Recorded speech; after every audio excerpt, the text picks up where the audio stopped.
नमस्कार साथियों, मैं उपस्थित हुआ हूँ एक और दृष्टि का नया भाग लेकर, जिसमें अंतर्राष्ट्रीय जो घटनाक्रम है जरा उसके साथ भारत के जो संबंध हैं पड़ोसी देशों से उसके बारे में पढ़ते हैं। तो सबसे पहले भारत और सिंगापुर के मध्य जो अभी हाल ही में क्या संबंध स्थापित हुए उसके विषय में जानते हैं। तो मोदी जी सिंगापुर के प्रधानमंत्री लॉरेंस बोंग के निमंत्रण पर 4 से 5 सितंबर को सिंगापुर की यात्रा पर गए। अब ये ध्यान रखना है, ये मोदी जी की 5वीं यात्रा थी। इससे पहले वो 4 कर चुके हैं। 2025 में भारत और सिंगापुर के मध्य राजनयिक संबंधों की स्थापना की 60वीं वर्षगांठ पूरी हो रही है। इसके उपलक्ष्य में शायद वो गए होंगे। अब 2015 में मोदी जी की सिंगापुर यात्रा के दौरान अब जो उनके संबंधों के बीच जो रणनीतिक साझेदारी है उसको थोड़ा बढ़ावा दिया गया। इसके तहत सबसे पहले आपको ये जानना जरूरी है कि सिंगापुर आसियान में भारत का सबसे बड़ा व्यापारिक साझेदार भागीदार है। अब इस दौरान यात्रा के दौरान 4 समझौतों पर ज्ञापन पर हस्ताक्षर किए गए। क्या क्या है वो जरा एक बार देख लेते हैं सूक्ष्म में। तो डिजिटल प्रौद्योगिकियों के क्षेत्र में सहयोग पर सहमति बनी, MOU हुआ। अब दूसरा है कि शैक्षिक सहयोग और कौशल विकास पर, स्वास्थ्य और चिकित्सा के क्षेत्र में सहयोग पर, और भारत सिंगापुर अर्धचालक परितंत्र साझेदारी यानी कि India Singapore semiconductor ecosystem partnership MOU। तो ये 4 हस्ताक्षर हुए हैं। आगे देखते हैं। 11 से 13 सितंबर 2024 के मध्य ये ध्यान रखना चाहिए हमें कि ग्रेटर नोएडा में एक सेमीकॉन इंडिया हुआ था। इस प्रदर्शनी में भाग लेने के लिए सिंगापुर की अर्धचालक कंपनियों को आमंत्रित किया गया था। सेमीकॉन इंडिया ग्रेटर नोएडा में, UP के में ही है ना। भारत का पहला त्रिवल्लुर सांस्कृतिक केंद्र मोदी जी ने सिंगापुर में खोलने की घोषणा की है इस यात्रा के दौरान। संत त्रिवल्लुर जो कि तिरुकुलर नामक जिन्होंने ग्रंथ रखा है, तिरुकुरल, उनके नाम पर ये खोले जाने की घोषणा की है। तो सिंगापुर में ये यात्रा रही। आगे देखते हैं। भारत और ब्रुनेई के बीच में जो संबंध रहे क्या रहे हैं। तो 3 से 4 सितंबर को ब्रुनेई के सुल्तान हाजी हसन अल बोकिया के निमंत्रण पर प्रधानमंत्री मोदी जी ब्रुनेई दारुस्सलाम की आधिकारिक यात्रा पर गए। आपको पता होगा ब्रुनेई की राजधानी क्या है, बंदरबेगी सेगावान। मोदी जी ब्रुनेई की द्विपक्षीय यात्रा में पहुंचते हैं, है ना। और इसमें ये 40वीं वर्षगांठ इस साल मनाई गई है। इसके उपलक्ष्य में मान लीजिएगा आप, यहाँ के सुल्तान 1992 और 2008 में भारत की यात्रा पर भारत आ चुके हैं।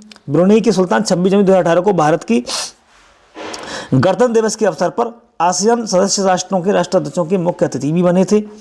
इस यात्रा के दौरान मोदी जी ने ब्रुनेई में भारतीय उच्चायोगों के नए चांसरी परिसर का उद्घाटन किया। बंदर शेरी वेगावान में आपको बताना था में इन्होंने उमर अली सैफुद्दीन मस्जिद का दौरा भी किया मोदी जी ने।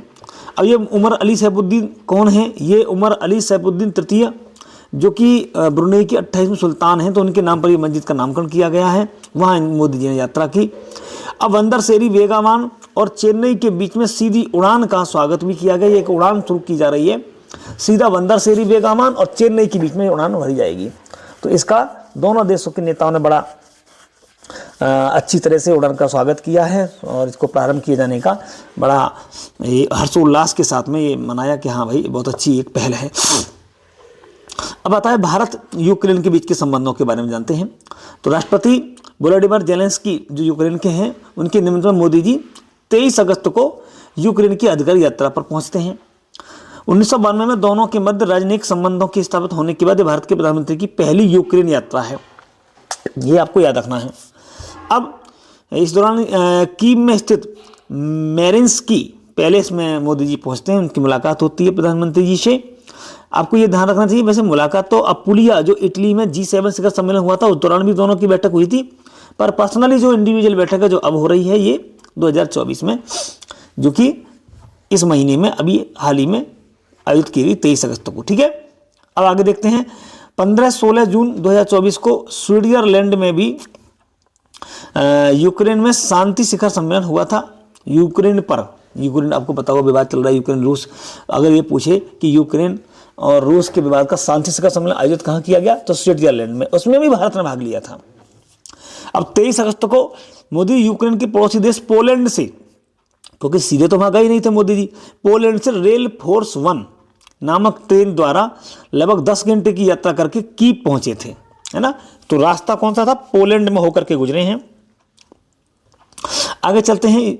रूस द्वारा यूक्रेन पर आक्रमण प्रारंभ किए जाने से ही यूक्रेन का हवाई यात्रा बंद हो गया था, इसी कारण यहाँ से जाना पड़ा है। अब ओएसियस ऑफ पार्क जो कीव में स्थित है, वहाँ मोदी जी ने महात्मा बुद्ध की प्रतिमा पर श्रद्धांजलि अर्पित की पहले, और उसके बाद 4 समझौतों पर 4 MOU पे हस्ताक्षर हुए हैं, जिसमें कृषि खाद्य उद्योग के क्षेत्र में बढ़ावा देने के लिए, चिकित्सा उत्पाद के विनिमयन के लिए, और उच्च प्रभावी सामुदायिक विकास परियोजनाओं के संबंध में, और सांस्कृतिक सहयोग के लिए 24 से 28 के मध्य। साथ में यूक्रेन को मोदी जी ने हमारी भारत सरकार की तरफ से भीष्म क्यूब्स प्रदत्त किए गए। अब ये भीष्म क्यूब्स क्या है? ये 4 क्यूब्स हैं। ये क्यूब्स क्या है? ये घायलों को तुरंत उपचार में मदद करते हैं। सभी प्रकार की चोटों, जख्मों और चिकित्सा परिस्थितियों में प्राथमिक स्वास्थ्य सेवा प्रदान करने के लिए प्रत्येक भीष्म क्यूब में औषधियों और उपकरणों से सुसज्जित किया गया है। यह बुनियादी शल्य चिकित्सा के लिए आवश्यक सर्जिकल उपकरण है। और भीष्म क्यूब्स आपको पता, आगरा में इसकी शुरुआत की गई थी, आगरा में भी ये लगाए गए थे। अब ये बनाए किसके तहत गए? तो ये आरोग्य मैत्री परियोजना का एक अंग है। विश्व के पहले स्वदेशी पोर्टेबल अस्पताल माने गए हैं, है ना। इनकी शुरुआत भारत में की गई थी और उनको हमने यूक्रेन को दिया है, 20 में कईयों को। अयोध्या में तैनात किए गए थे, माफी चाहता हूँ, आगरा में नहीं, अयोध्या में जब मंदिर का उद्घाटन हुआ था तब ये वहाँ तैनात किए गए थे। 17 अगस्त 2024 को भारतीय वायुसेना और भारतीय थल सेना के बीच लगभग 15,000 फीट की ऊंचाई पर वाले क्षेत्र से भी भीष्म क्यूब का पहली अपनी तरह का प्रथम पैरा ड्रॉप अभियान भी चलाया गया था। चलिए आरोग्य में आप पढ़ लीजिएगा एक बार। आगे देखते हैं, पोलैंड, भारत के और पोलैंड के बीच में क्या संबंध है। मोदी जी पोलैंड की आधिकारिक यात्रा पर रहे 21 से 22 अगस्त को। 45 वर्षों के बाद ये पहली यात्रा है पोलैंड की। सन 1979 में मोरारजी देसाई कभी पोलैंड गए थे, उसके बाद में अब मोदी जी गए हैं पोलैंड। अब राजनीतिक संबंधों को स्थापित करने की ये 70वीं वर्षगांठ थी। वारसा के डोबरी महाराजा स्मारक पर उन्होंने श्रद्धांजलि अर्पित की। वारसा में डोबरी महाराजा, अब ये डोबरी महाराजा कौन है वारसा के? तो गुड महाराजा स्क्वायर पर स्थित ये डोबरी महाराजा जो हैं, ये वहाँ बहुत इंपॉर्टेंट एक व्यक्ति हैं जो कि पॉलिटिकल में जुड़ाव रखते हैं। इस स्मारक के स्थल पर नवागार के जाम साहिब दिग्विजय सिंह जी की और रणजीत सिंह जडेजा जी की प्रति पोलैंड के लोगों और सरकार के सम्मान और कृतज्ञता को याद दिलाता है। गुड महाराजा स्क्वायर। द्वितीय विश्व युद्ध के दौरान जाम साहिब ने पोलैंड के लगभग 1000 बच्चे और महिलाओं को शरण प्रदान की थी, इसलिए थोड़ा सा इनको याद किया जाता है। वारसा, प्रधानमंत्री जी ने वारसा स्थित कोल्हापुर स्मारक पर भी श्रद्धांजलि अर्पित की, है ना, थोड़ा ये भी ध्यान रखना है। आगे देखते हैं तो मॉन्ट कैसिनो युद्ध की स्मारक पर भी श्रद्धांजलि अर्पित की मोदी जी ने। जाम साहिब स्मारक युवा आदान प्रदान कार्यक्रम में भी उन्होंने नई पहल की घोषणा की। 20 पोलिश युवाओं को भारत में आमंत्रित किया, प्रतिवर्ष 20 पोलिश युवाओं को। पोलिश डोनाल्ड टस्क के बीच बैठक हुई, पोलैंड के जो प्रधानमंत्री हैं मोदी जी की। अब द्विपक्षीय वार्ता हुई, राजनीतिक साझेदारी पर बात होती है, निर्णय लिया गया एक 5 वर्षीय संयुक्त कार्य योजना पर। ठीक है, तो थोड़ा ये हम समझेंगे। पोलैंड के राष्ट्रपति आपको याद रखना चाहिए, जो पोलैंड के राष्ट्रपति हैं वो आंद्रेज सेबेस्टियन डूडा। ठीक है, तो इनकी भी मुलाकात मोदी जी से होती है। कहाँ पे? बेल्वेडर पैलेस में। तो अलग अलग जगह पे मुलाकात होती है। अंततः ये 2-3 दिन की दिवसीय यात्रा पोलैंड के बाद वो सीधे पहुँच गए थे यूक्रेन। चलिए अब आगे चलते हैं। भारत और मलेशिया के बीच में हमारे क्या संबंध चल रहे हैं? तो भारत और मलेशिया के बीच में जो मलेशिया के प्रधानमंत्री जी हैं, इनका नाम है दातो सेरी अनवर बिन इब्राहिम, ने भारत की राजकीय यात्रा संपन्न की। भारत आ गए और इन्होंने प्रधानमंत्री जब से बने हैं नवंबर 2022 से, उनकी ये पहली यात्रा है और भारत आ जाते हैं ये इब्राहिम जी। और भारत और मलेशिया की व्यापक रणनीतिक साझेदारी पे पता होना चाहिए 2010 में ये स्थापित हुई थी और विस्तारित रणनीतिक साझेदारी है जो कि अब बहुत तेज़ी के साथ बढ़ रही है। इस यात्रा के दौरान जब इब्राहिम भारत आए तो उन्होंने कुछ नई घोषणाएँ की, जिसमें 2 लाख मीट्रिक टन गैर बासमती सफ़ेद चावल भारत मलेशिया को देगा, है ना। 2 लाख मीट्रिक टन गैर बासमती सफ़ेद चावल मलेशिया को दिए जाएंगे। मलेशिया के संस्थापक सदस्य के रूप में IBCA में शामिल होगा भारत।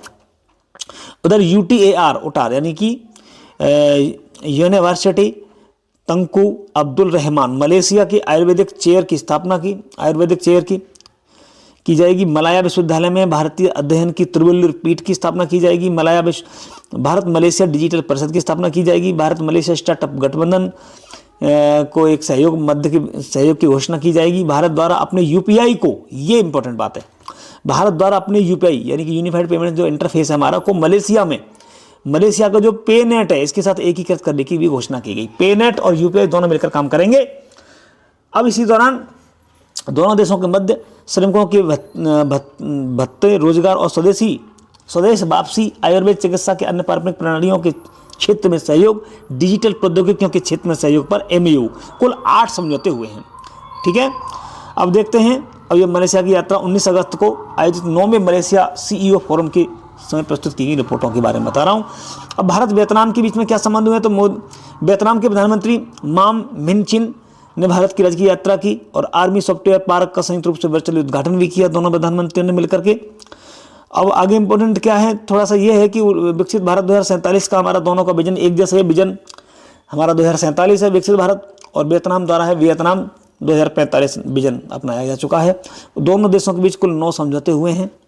इंपॉर्टेंट है कि लोथल गुजरात में राष्ट्रीय समुद्री विरासत परिसर की विकास योजना पर हमारा एमओयू हुआ है। $300 मिलियन भारत सरकार ने वियतनाम सरकार को प्रदान किए हैं, ये भी थोड़ा याद रखिएगा। अब आगे चलते हैं। भारत ऑस्ट्रेलिया के बीच संबंध क्या रहे? 9 से 10 जुलाई के मध्य प्रधानमंत्री मोदी जी ने ऑस्ट्रेलिया की आधिकारिक यात्रा की। ऑस्ट्रिया के चांसलर हैं कार्ल नेहमर के आमंत्रण पर मोदी जी गए थे। 41 वर्षों के बाद कोई प्रधानमंत्री पहली बार ऑस्ट्रिया गए हैं। 1983 में कभी इंदिरा गांधी गई थी, और ये हमारे दोनों के बीच में, दोनों देशों के बीच 75वीं वर्षगांठ है संबंधों की। अब ऑस्ट्रिया के जो राष्ट्रपति हैं अलेक्जेंडर वान डेर वेलेन, और ऑस्ट्रिया के प्रसिद्ध भौतिकी विज्ञानी एवं भौतिकी के नोबेल पुरस्कार विजेता एंटोन जेलिंगर से भी मोदी जी ने मुलाकात की। भारत ऑस्ट्रेलिया स्टार्टअप ब्रिज को लॉन्च किया गया। ऑस्ट्रिया एक महत्वपूर्ण मध्य यूरोपीय देश है, आपको पता ही होगा। इसके बीच में कई संगठनों की यहाँ पे सचिवालय जो वियना है ऑस्ट्रेलिया की राजधानी में बने हुए हैं, जिसमें कि IAEA, यूनिडो, UNODC और OSCE, ये सब इनके मुख्यालय वहाँ पे वियना में हैं। तो बहुत महत्व रखता है इकोनॉमिकल हिसाब से और व्यापारिक हिसाब से वियना का बड़ा महत्व है। चलिए अब आगे देखते हैं भारत और रूस के संबंध। रूस के राष्ट्रपति व्लादिमीर पुतिन के निमंत्रण पर प्रधानमंत्री मोदी जी 8 से और 9 जुलाई के मध्य मॉस्को की यात्रा करते हैं। इस यात्रा के दौरान दोनों नेताओं के बीच 22वां भारत रूस वार्षिक शिखर सम्मेलन आयोजित किया गया। 21वां किया गया था नई दिल्ली में और 22वां आयोजित किया गया मॉस्को में। तो थोड़ा देखते हैं। साझेदारी हुई है 2030 तक $100 बिलियन के द्विपक्षीय व्यापार के लक्ष्य को पर सहमति बनी है। चेन्नई व्लादिवोस्टोक समुद्री गलियारा पर सहमति बनी है। ठीक है, समुद्री गलियारा है ये। आगे देखते हैं और क्या हुआ है। 9 MOU पे हस्ताक्षर किए गए हैं, जिसके तहत व्यापार, आर्थिक निवेश, जलवायु परिवर्तन और निम्न कार्बन विकास, मानचित्र कला और सामान्य क्षेत्र में सहयोग, ध्रुवीय क्षेत्रों में अनुसंधान और लॉजिस्टिक्स और प्रसारण के क्षेत्र में सहयोग पर MOU हुआ है। तो ये 4-5 इसके बारे में 9 पे हुए में से तो हस्ताक्षर। रूस का सर्वोच्च राजकीय पुरस्कार मोदी जी को दिया गया, जिसका नाम है the order of Saint Andrews the apostle. ये आपको याद रखना है, the order of Saint Andrews the apostle. The order of Saint Andrews the apostle से सम्मानित किया गया मोदी जी को। ये राजकीय पुरस्कार है वहाँ का सर्वश्रेष्ठ। प्रधानमंत्री को यह पुरस्कार, वैसे घोषणा तो इसकी 2019 में की जा चुकी थी, लेकिन दिया अब गया है। 300 वर्षों से भी अधिक समय पुराना यह पुरस्कार है जो मोदी जी को दिया गया है। रूस में 2 नए भारतीय वाणिज्य दूतावास की स्थापना के बारे में जो किए जाएंगे, इसके बारे में घोषणा की, जैसे कजान में और येकातेरिनबर्ग में। ठीक है, तो कजान आपको इंपॉर्टेंट होगा। कजान बड़ा इंपॉर्टेंट है। अभी हाल ही में कजान में एक सम्मेलन हो रहा है, मुझे कमेंट करके बताइए कजान सम्मेलन कौन सा है। कजान में एक सम्मेलन हो रहा है, वो कौन से संगठन का सम्मेलन है और कजान में ही क्यों कराया गया है। भारत ग्रीस की यात्रा के बीच में पढ़ते हैं।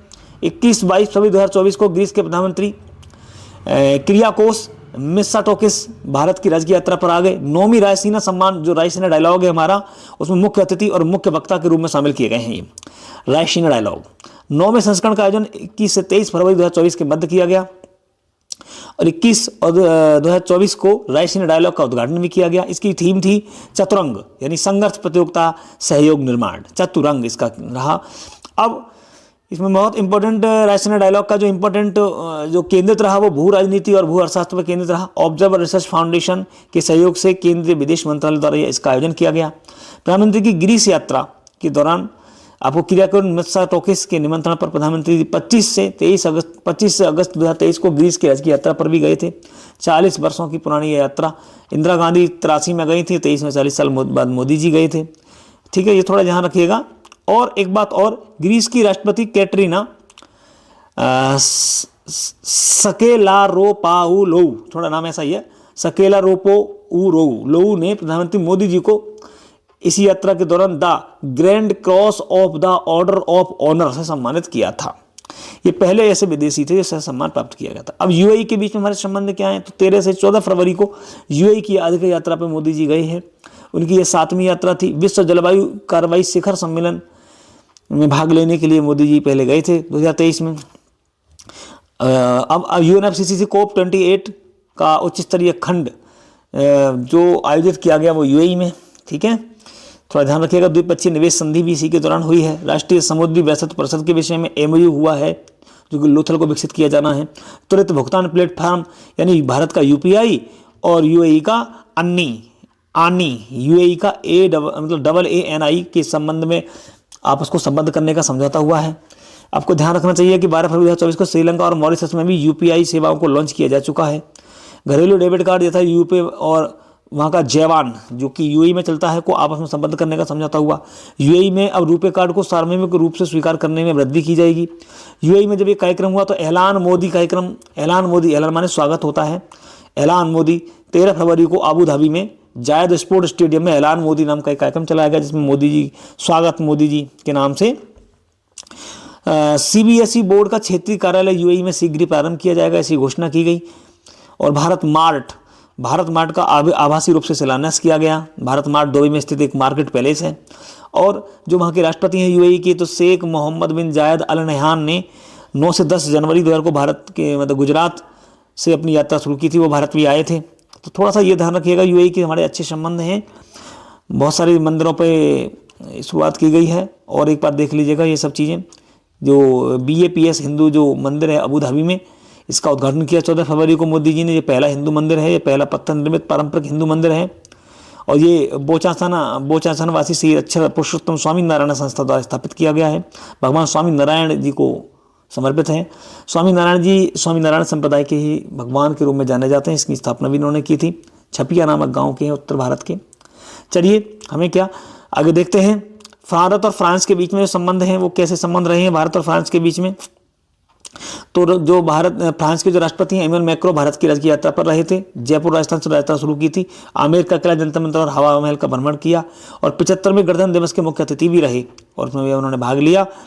आपको याद रखना है कि जो अभी हमारा गणतंत्र दिवस हुआ था 75वां जो 2024 में, तो इसके कौन कौन अतिथि रहे, तो ये थे आपके जैक्स सिरॉक, वेलेरी डिस्कर्डी स्टैंग, जैक्स सिरॉक 76 में आए थे। तो उसके बाद ये सब अभी तक के जो फ्रांस के जो लोग आ चुके हैं वो उनके नाम की सूची है। तो इमैनुअल मैक्रों छठे हैं। सर्वाधिक 6 बार फ्रांसीसी नेता भारत की गणतंत्र दिवस के मुख्य अतिथि रह चुके हैं। तो इस बार इमैनुअल मैक्रों भारत के गणतंत्र दिवस के मुख्य अतिथि के रूप में भारत बुलाए गए 6ठे व्यक्ति हैं। फ्रांस के एफिल टावर में UPI को संचालन करने के प्रारंभ करने की घोषणा की गई। फ्रांस में UPI एफिल टावर से घोषणा की जाती है। देखो कितनी बड़ी बात है। और पेरिस जो फ्रांस की जो राजधानी है वहाँ ये एफिल टावर है। और प्रथम यूरोपीय ऐसा देश है जिसने कि UPI को स्वीकार किया है, फ्रांस। अंतर्राष्ट्रीय सौर गठबंधन पे जो स्टार सी कार्यक्रम के तहत सेनेगल और एक सौर अकादमी की स्थापना की घोषणा भी की गई वहीं पे। थोड़ा देख लीजिएगा। और मार्से में पहला महावाणिज्य दूतावास और हैदराबाद में फ्रांस का ब्यूरो ऑफ डी फ्रांस की स्थापना की जाएगी। ये थोड़ा सा इंपॉर्टेंट रहा। H-125 हेलीकॉप्टरों से संबंधित MOU पर हस्ताक्षर किए गए। एयरबस के बीच में समझौता किया गया है। तो हम ना इस तरह की काफ़ी जो भारत की पहली हेलीकॉप्टर फाइनेंस असेंबली लाइन है उसके साथ में समझौता हुआ है निजी क्षेत्र की। तो कुल मिला के फ्रांस से हमारे अच्छे संबंध रहे। भारत ओमान के बीच में देखते हैं जरा। भारत और ओमान के बीच के जो संबंध है अभी हाल ही में दिसंबर तक का ये मामला है। तो जो ओमान के सुल्तान हैं, सुल्तान हेमत बिन तारिक, वो 15 से 17 दिसंबर भारत की यात्रा पर रहे, राजकीय यात्रा पे। 26 वर्षों के बाद कोई ओमान के सुल्तान भारत आए हैं। 97 में कभी आए थे, अब काबूस बिन सैद अल सैद भारत आए थे, उसके बाद ये आए हैं। तो सैद को 2019 के लिए मरणोपरांत गांधी शांति पुरस्कार प्रदान किया गया था 2021 में। अब आगे देखते हैं। तो मोदी जी ने ओमान की यात्रा की 2018 में, इसके बाद ये भारत आए हैं। यहाँ 9 देशों में से एक है ओमान, जिन्हें भारत ने G20 अजदा के दौरान G20 शिखर सम्मेलन 2023 में भाग लेने के लिए अतिथि देशों के रूप में निमंत्रित किया है। आपको पता ही होगा जब G20 आयोजित हुआ था हमारे यहाँ पे, उसमें ओमान भारत आने वाला वो एक ऐसा देश था जो कि अतिथि देशों में था। अब अतिथि देश में और कौन थे, थोड़ा यहाँ चर्चा ये जरूरी है। देखो उसमें कौन कौन थे ये थोड़ा सा मैं आपको बता देता हूँ। तो एक तो बांग्लादेश, और एक आपका यूएई, एक आपका सिंगापुर, एक आपका नाइजीरिया, नीदरलैंड, स्पेन, मॉरिशस और मिस्र। तो ये 9 देश थे इसमें, 1 2 3 4 5 6 7 8 और 9 है ये आपका ओमान। 9 देशों में भारत ने इसको बुलाया था, ओमान को, ठीक है। और भारत और ओमान संयुक्त स्मारक डाक टिकट भी जारी किया गया था। चलिए, तो इस प्रकार भारत के विदेश संबंध के बारे में जो रिसेंटली इस साल के थे वो सभी पे हमने चर्चा की। आपसे अनुरोध है कि आप इसको 1 2 बार देखेंगे। अगर आप चैनल पर नए हैं तो सब्सक्राइब करिएगा, ताकि आगे की सारी दृष्टि का हम जो पूरा पार्ट कराने जा रहे हैं, 40 पार्ट होंगे। अभी इसका ये 14-15वां पार्ट है, अभी जल्दी आपको मिल जाएगा। आगे के सभी पार्ट्स मिलते हैं एक नई वीडियो में। धन्यवाद।